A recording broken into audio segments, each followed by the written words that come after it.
Continuando a leitura do Srimad Bhagavatam, canto 10, capítulo 73, verso número 10. Raja Ishvarya Madonadho Nashreyo Vindate Nripa Tvamaya Mohito Nitya Manyate Sampado Chalaham.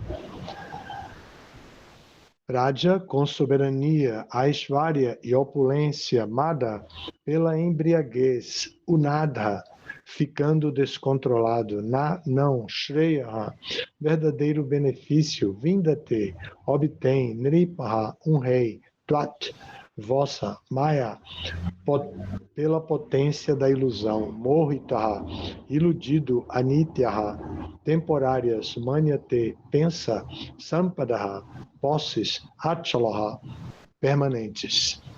A tradução é a seguinte: fascinado por sua opulência e poder administrativo, um rei perde todo o autocontrole e não consegue encontrar seu verdadeiro bem-estar.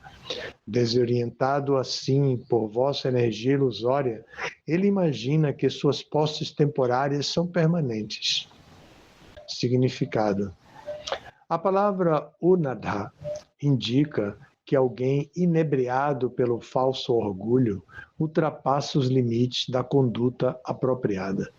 A vida humana deve ser governada por Dharma, princípios espirituais para o avanço gradual rumo à perfeição da consciência de Krishna.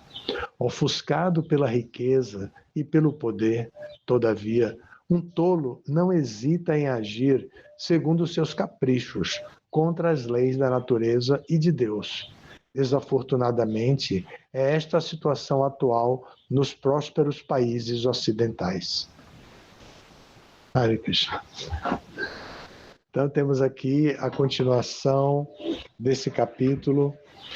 O verso 10 é o segundo verso a ter um significado. Os primeiros 9 versos tiveram o único significado que foi dado no verso 9, e hoje é o verso 10. E quem está comentando, quem faz a tradução e comenta aqui, são os discípulos de Prabhupada, em especial Hridayananda Goswami, que foi o chefe da equipe, que fez a tradução e os comentários, a grande maioria dos comentários, dos significados como este. Então aqui os reis estão falando para Krishna depois de terem sido libertados. Eles foram presos por Jarasandha.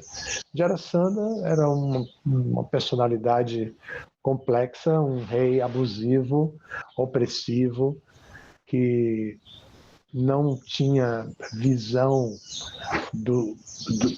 da população como sendo pessoas que dependiam da atitude dele para progredir. Ele, ao contrário, ele queria progredir sempre usando a população, as pessoas em geral. Esse era Jarasandha. E sempre muito, assim, orgulhoso. Então, esses outros reis foram todos dominados por ele porque não se submeteram a ele. E decidiram lutar contra ele, decidiram se impor. Então, mas ele venceu, era mais forte e venceu, era dotado de muitos poderes. Ele venceu e prendeu todo mundo. Eram 20.800 reis. Imagine, né? Agora, alimentar um presídio com 20.800 pessoas precisa muita coisa. Ele não fez. Ele deixou todos passassem fome, necessidade, mal vestidos, não tinham higiene adequada, e esse é o momento que eles estão nessa situação. Krishna organiza a derrota de Jarasandha, Bhimasena derrota Jarasandha. Jarasandha tinha o poder de não morrer, mas sempre tem uma falha, porque a gente sabe que vai morrer. Todo mundo que nasce morre, diz Krishna no Bhagavad Gita, mas ele tinha o poder de não morrer, de não ser derrotado nunca. Então, Krishna sopra no ouvido de Bhima como podia vencê-lo. Porque ele, quando nasceu, teve as suas partes separadas. E essas partes foram juntadas. E ele tinha a sua linha média, de acordo com a anatomia do corpo, tem uma chamada linha média. Os astrólogos dizem que do lado direito corresponde ao karma dessa vida, do lado esquerdo corresponde ao karma de vida passada. Então, às vezes, as pessoas têm uma mancha do lado esquerdo, ou uma mancha do lado direito, que são coisas segundo a astrologia, segundo os astrólogos. Mas a Jarasandha era assim. Então, Bhima, Krishna diz para ele, se separar ele, então ele vai morrer. Então, Bhima fez isso, separou ele pela metade, e aí ele morreu. Então, depois que ele morreu, Krishna foi no presídio, soltou os 20.800 reis, e esses reis saem como cabelo grande, barba grande, roupa suja, não tinham a dignidade, não foram tratados com dignidade mesmo na prisão. E muito magros, de passarem necessidade, fome mesmo. Aí eles estão agora diante de um darshan com o próprio Krishna. Krishna aparece diante deles e faz isso, e eles, que já tinham conhecimento védico, reconhecem Krishna como aquele protetor que os salvou. Eles haviam mandado um recado para Krishna pedindo: só o Senhor pode nos salvar. E Krishna os salvou. Então eles estão aqui agora fazendo o que na cultura católica se ensinava, pelo menos: mea culpa, mea máxima culpa, né? Assim. Continua? Então, que é um exame de consciência. A pessoa faz um exame de consciência para ver onde errei, onde eu cometi um erro que derivou toda essa problemática que agora existe. Onde eu errei? Onde eu sou culpado disso? Então, eles estão fazendo isso. Nesse verso específico, eles estão dizendo que os reis, iludidos por Maya, a energia ilusória de Krishna, ficam desorientados, ficam fascinados pela opulência que desenvolvem, porque um rei recebe impostos de todo mundo, já recebeu uma herança do pai. Aí recebe impostos de todo mundo, vive num palácio, tem muitos súditos, come muito bem, tem as melhores roupas feitas pelos melhores costureiros. É só lembrar, na história da Europa, lembrar de Luís XV, o famoso imperador vaidoso que se vestia de uma maneira muito especial. Então, esses reis têm tudo isso. Porém, eles ficam assim iludidos, como o texto diz, imaginando que aquelas posses que eles desenvolveram ali, que são temporárias, eles imaginam como se fossem permanentes. Não fazem um plano para depois da vida. Como estará a minha consciência na minha velhice, quando as doenças aparecerem, quando a minha energia e o meu ímpeto de viver desaparecer naturalmente? Como estará minha consciência? E depois da morte, como estará minha consciência? É isso que ele está dizendo, que pelo poder os reis se iludem. Agora observem que ele diz assim, o significado diz assim: a palavra unada indica que alguém inebriado pelo falso orgulho ultrapassa os limites da conduta apropriada. Então, dentro da vida social, existe conduta apropriada e inapropriada, de acordo com a sociedade, com a família, com o ambiente de trabalho que vivemos. Existem condutas que são apropriadas e condutas inapropriadas. E ele está, aqui o significado está dizendo que a palavra unada quer dizer, indica que o orgulho deles é responsável. Então, eles são responsáveis por toda essa bagunça, o texto, no meia-culpa que eles estão fazendo, eles dizem isso. Agora, em seguida, o significado vai dizer: a vida humana deve ser governada por Dharma. A palavra Dharma não tem uma palavra correspondente em inglês, em português, em italiano. Não tem uma palavra correspondente, mas ela tem o significado do dever mais intrínseco, o dever mais intrínseco. E o que está mais no lugar mais recôndito de toda essa estrutura que temos, o corpo material? É a alma. Então, é como a alma deve atuar. E qual é o dever da alma? A alma é parte integrante de Deus. Então, a alma tem que servir a Deus. Mas como a alma vai servir nesse mundo fenomenal?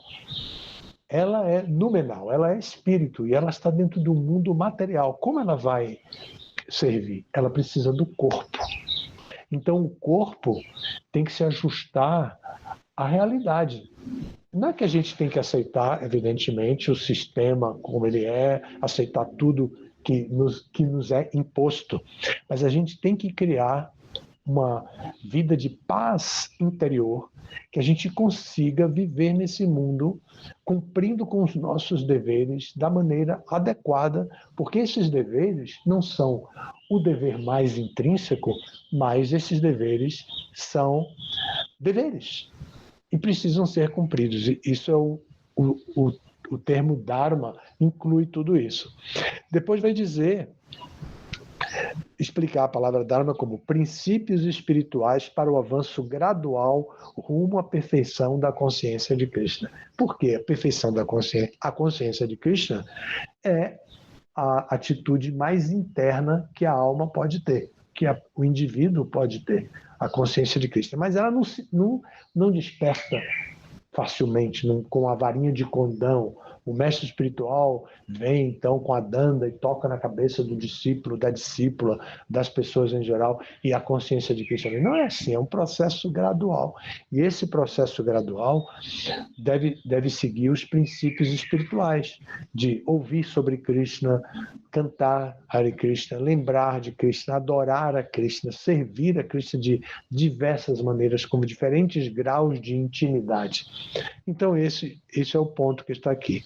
Então, nesse verso, que é um verso conectivo, que tem uma sequência aqui, ele está explicando, os reis estão falando, admitindo as suas falhas como que eles tiveram como reis. E no verso diz assim: fascinado por sua opulência e poder administrativo.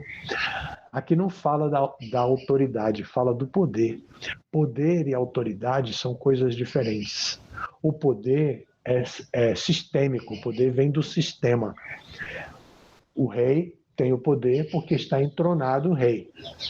Mas as pessoas justas têm autoridade. Então, as pessoas de bom comportamento têm autoridade e influenciam a sociedade humana, mesmo sem poder. Mas o rei, o que ele mais utiliza para cumprir com seus deveres e tudo mais é o poder de rei. Como majestade, a autoridade máxima, ele aproveita isso. Então, esses são os esclarecimentos que eu acho que pude dar aqui agora para vocês a respeito das palavras usadas no texto, na tradução para o português e no significado que foi dado aqui por Dayananda Goswami. Alguma pergunta? Gurudev, eu queria refrescar essa memória, que eu não estou lembrada por que mesmo que o Parecido, né, que foi abençoado, por causa ele foi para trabalhar uma meditação ali. Ele era imperador. Sim. Então, essa mesma situação. Começo de Kali Yuga, os imperadores ficando nervosinhos, intolerantes, passando com fome, depois de uma caçada autorizada, mas depois de ter feito muita atividade física, passa por uma choupana, encontra a choupana de um brahmana, o brahmana meditando e o filho brincando do lado, assim, perto da casa. O Brahmana lá meditando. O menino olhou, entendeu? É um homem que está chegando aqui. E aí, mas como criança, não ligou. Aí ele vem e fala com o Brahmana que está meditando e pede água. Estou com sede, quero água. Imagine, o imperador pedindo água. Ele imaginou que tinha, que daí deveria, qualquer pessoa que chegue na casa da gente pedindo alguma coisa, a gente vai dar atenção, se pode dar. Água geralmente a gente tem. O Brahmana não voltou da meditação. O Brahmana continuou em meditação. E ele ficou nervosinho, né? Perdeu o controle. Exatamente o que está falando aqui. Sua pergunta é muito adequada para isso, porque diz aqui, fascinado por sua opulência e poder administrativo, um rei perde todo o autocontrole. Então, em vez dele pensar, caramba, o Brahmana está meditando, vou no vizinho. Não tinha um vizinho grudado como aqui, mas eu vou procurar água em outro canto.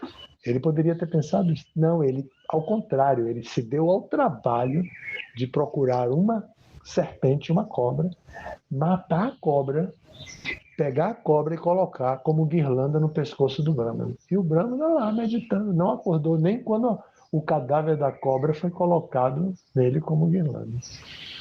E o filho, vendo aquilo, né?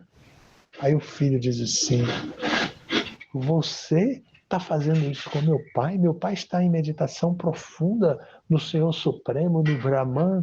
E o que você está querendo fazer com o meu pai? Você está ofendendo meu pai, eu vou amaldiçoar você. Aí o menino, imaturo, também comete o erro de amaldiçoar ele. Em 7 dias você vai morrer. Dentro de 7 dias você morre. Não, ao final de 7 dias você morre. Aí Pariksit recobrou a consciência, né, e disse, caramba, eu realmente ofendi e realmente eu mereço essa maldição. Aí ele recupera o autocontrole, vai para o palácio, reúne todo mundo e diz, olha, vou morrer em 7 dias porque recebi uma maldição, tenho que aproveitar esses 7 dias para elevar minha consciência, eu tenho muitas dúvidas a respeito de Krishna como amigo de meu avô, Arjuna, e vou procurar as pessoas que possam me falar diretamente sobre Krishna. Eu trabalhei muito, não tive tempo de estudar nada disso com profundidade, eu vou procurar. A minha esposa, ele tinha 30 e poucos anos, imagina, no máximo 40. Então a esposa menos que isso e o filho jovem. Aí ele diz, Janamejaya, você fica, pede permissão à esposa, a esposa mesmo triste libera, ele vai, deixa a coroa, todo o poder, todos os símbolos de poder administrativo ele deixa. E vai com a roupa íntima e vai, ninguém reconhecia, né? Porque você reconhece o rei com todos os seus paramentos. Aí ele vai, chega no ambiente que aí reconheceram ele. Quando reconheceram ele, que eram pessoas iluminadas, reconheceram ele, e também está chegando Shukadeva Goswami. Aí os dois se encontram, e aí ele faz as perguntas que geram todo o Bhagavata. É muito bonito tudo isso. Mas essa é a história. E é uma história de alguém que perde o autocontrole, faz uma bobagem e não pede desculpas. Assume a consequência com humildade, né? Assumiu a consequência máxima com humildade. O pai, quando voltou, que viu a guirlanda, o filho estava ali chorando, não queria pegar na cobra, aquela coisa toda. O pai pergunta, aí o filho diz, foi uma pessoa que passou. Mas quem passa aqui, esse horário é Pariksit, é o rei que passa constantemente, o rei voltando da sua caminhada. E então ele que passa aqui, ele confirma que era ele mesmo, aí vai até o palácio e diz, eu posso retirar a maldição de meu filho. O Pariksit diz, não faça isso. Não faça isso. Se eu posso retirar, ele é meu filho, é meu dependente, eu posso retirar a maldição, eu vim lhe pedir perdão por isso e retirar a maldição. Assim, não retire a maldição. Mas os brahmanas lá, no lugar onde ele foi, que se reuniu só com gente da mais alta cúpula da meditação, fizeram uma corrente assim de meditação ao redor dele para que Takshaka, que era a serpente que iria picá-lo, não conseguisse picá-lo. Porque o menino disse, você vai morrer picado por uma cobra, porque ele botou a cobra, né? Vai morrer picado por uma cobra alada, que tem asa. Então eles fizeram uma corrente, isso é 12º canto do Bhagavata. Fizeram uma corrente e ali de meditação, e Takshaka, a cobra, não conseguiu penetrar. Aí ela se disfarça, porque tinha o poder, né? Era uma cobra mística, ela se disfarça, traz ouro para um dos brahmanas que estavam fazendo a corrente, e o brahmana perde a meditação, olha para o ouro, olha para ele e diz assim, deixa eu entrar. Ele fala assim, deixa eu entrar. E aqui, isso é para você, deixa eu entrar. Então corrompe um brahmana. O brahmana sai, quebra a corrente, Takshaka entra e pica Parikshit. Isso é no 7º dia. Essa é a história de Parikshit assim, né? Então, jamais conseguiremos eliminar a morte. Os cientistas estão trabalhando e é bom, porque eles vão eliminando um monte de doenças, vão ajudando a gente a viver mais tempo, sem morrer, e dando mais tempo para a gente desenvolver a consciência de Cristo. Deixa eles pensarem. A gente tem que aproveitar bem o desenvolvimento da ciência, mas a morte é invencível. Faz parte do plano de Krishna para o mundo material. Obrigado a vocês. Todas as glórias a Srila Prabhupada.